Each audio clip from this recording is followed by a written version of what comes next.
Je vous propose un nouveau tutoriel sur EBP Pay 2016 sur la saisie des congés et absences via un tableau, je dirais, préparatoire qui va vous permettre effectivement pour un grand nombre de salariés bien, de saisir directement toutes les absences aussi bien de congés payés que de maladies par exemple.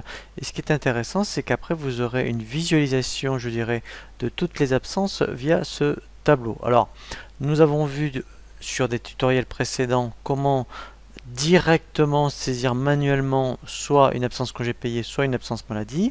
Là, c'est intéressant de passer par ce système lorsque vous avez à peu près entre plus de 5 voire plus de salariés, ou directement, eh bien, si vous avez, je dirais, des tableaux préparatoires sur les absences, eh bien, vous allez faire appel à ce masque de saisie pour la saisie des congés et des absences, et comme ça vous pourrez saisir toutes les absences. Après, nous verrons un autre tutoriel justement sur un tableau pour les variables, mais là en fait ça va vraiment concerner uniquement les absences et les congés. Alors pour ça en fait il faut aller dans le menu salarié, et vous avez ici une option saisie des congés et absences. Alors on verra un petit peu aussi pour ce qu'on appelle l'assistant de reprise de congés payés. Ça, c'est quand vous avez, je dirais, fait des bulletins de paye et que vous voyez que les congés payés sont pas bons, eh bien, on peut faire, je dirais, une reprise pour forcer soit l'état des compteurs, soit les bases congés payés. Donc là, je vais d'abord aller dans le menu saisie des congés et absence. Voilà. Donc là, si je regarde, je suis bien sur la période de mars. Et là, dans un premier temps, vous voyez, il m'affiche donc par défaut comme motif d'absence les congés payés. Donc, je dirais, vous pourrez passer par ce tableau pour tous ces motifs-là. Alors, on ne peut pas en rajouter, ce sont ce qu'on appelle les absences légales. Je vous montrerai comment on fait pour créer ce qu'on appelle des absences conventionnelles, comme tout ce qui est absence événements familiaux, par exemple. Là, si je prenais un exemple, si je faisais une absence non rémunérée, donc je sélectionne d'abord le motif, je fais sélectionner. Alors, c'est vrai que je l'avais déjà fait. Alors, si je veux l'effacer, déjà, vous voyez, je fais retirer. Voilà, comme ça, je vais vous montrer comment on fait. Voilà, donc quand on veut le, voilà. Ensuite, donc comment ça se passe? Il suffit de sélectionner, vous voyez, donc le salarié pour lequel vous avez une absence non rémunérée. Et là, vous pouvez dire, vous voyez ici, soit c'est une journée entière, soit c'est une après-midi ou une matinée. Donc, par exemple, ici, je peux dire que le 4 mars, eh bien, cette personne, voilà, vous voyez à droite, je l'ai bien. Donc là, alors, ici on peut voir donc 7 heures. Pourquoi? Parce que c'est une personne qui a eu un planning temps plein. Donc en fait, c'est par rapport justement au planning que lorsqu'on fait des absences, il est capable de détecter pour cette personne que par exemple, un jour égale 7 heures.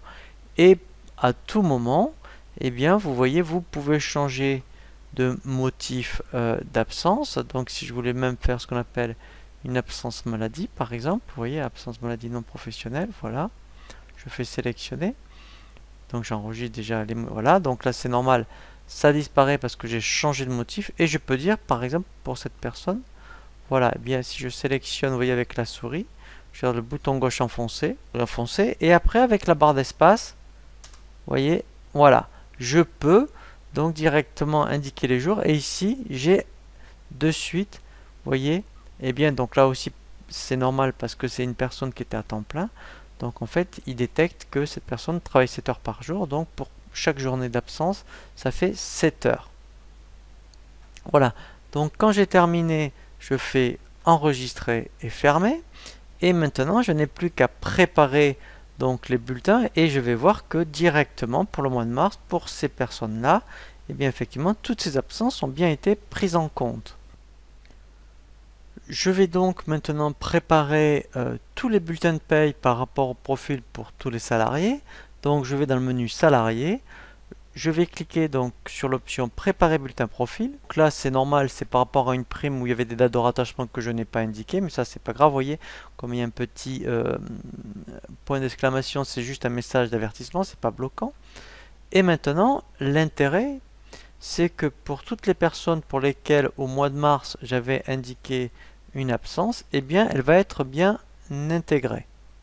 Si je vais donc dans le bulletin de salaire par exemple de Denis Benoît, eh bien ici, vous voyez, l'absence non rémunérée, vous voyez, a bien été prise en compte, voilà, par rapport donc au tableau saisie des variables. Voilà, donc ça c'est vraiment très très intéressant, puisque ça m'évite de passer ici, je dirais, au cas par cas pour chaque salarié, et là au moins, eh bien directement, c'est bien pris en compte. Si je regarde pour Madame Drouet, eh bien l'absence maladie, on va vérifier si elle a bien été prise en compte. Donc là, vous voyez, je vois bien l'absence maladie.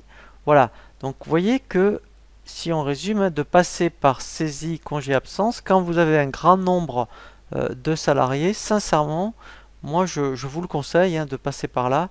Comme ça, au moins, eh bien, vous aurez vraiment, eh bien, je dirais, après, vous verrez ce qu'on appelle un état des absences, et on verra après dans le menu des impressions, et bien par salarié, le type, je dirais, d'absence qu'a eu chaque salarié, et là au moins vous aurez ce qu'on appelle un tableau préparatoire. Voilà, donc vous voyez, mettons, voilà, ici, voilà, vous voyez que ici déjà, à l'œil nu, déjà je peux savoir par exemple qui au mois de mars a eu des absences non rémunérées.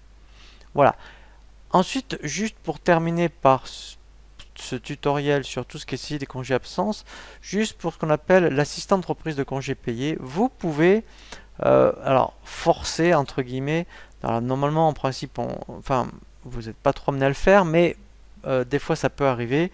Et bien, si vous voyez, donc là, je me laisse guider par l'assistant. Voilà. Donc là, si je me rends compte que pour un salarié, alors il faut que les bulletins soient faits, voilà. Si pour un salarié, au niveau des congés acquis, ce n'était pas juste, voilà, eh bien je peux le forcer. Alors je vais prendre un exemple. Si pour cette personne, c'était pas 6,24, alors je vais taper, mettons 6 par exemple. J'ai forcé les congés acquis pour cette personne à 6 jours au lieu de 6,24, voilà. Donc maintenant, je continue, je vais faire suivant.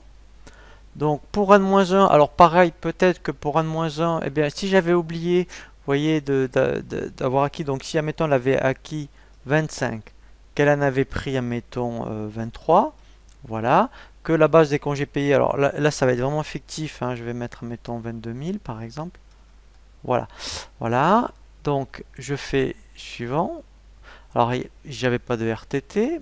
Voilà, donc là je fais suivant. Donc là il me dit bien que en fait voilà, j'ai bien saisi 6, 25 acquis, 23 pris, et que j'ai bien forcé N-1 pour 22 000. Donc là je vais faire lancer. Voilà, donc là c'est pas gênant, c'est pour le bulletin de salaire de Denis Benoît, c'est par rapport à une prime où il y a des dates de rattachement. Vous voyez, donc quand il y a un petit, c'est pas méchant, je fais continuer. Voilà, et là il me dit bien que l'opération est terminée avec succès. Je peux même vérifier maintenant dans le bulletin de paye s'il a bien pris en compte mes modifications. Donc je vais rentrer sur le bulletin de paye de Madame Bernard Sophie. Voilà. Et là, si je vais dans le menu congé payé absence, vous voyez, j'ai bien N-1 25, 23 en prix, ma base donc de l'année dernière. Et là, vous voyez, il m'a bien forcé donc les congés payés pour 6. Voilà, donc c'est vraiment très très intéressant cette fonction. Même je dirais si vous avez déjà 3-4 salariés, de passer par saisie des congés absence pour vraiment, je dirais donc, eh bien, saisir tous les congés, quels qu'ils soient, et absence. Et ici, donc, utiliser l'assistant de reprise de congés si vous avez besoin eh bien, de forcer, lorsque vous allez faire les bulletins de paye, eh bien, soit l'état des compteurs, soit la base des congés payés.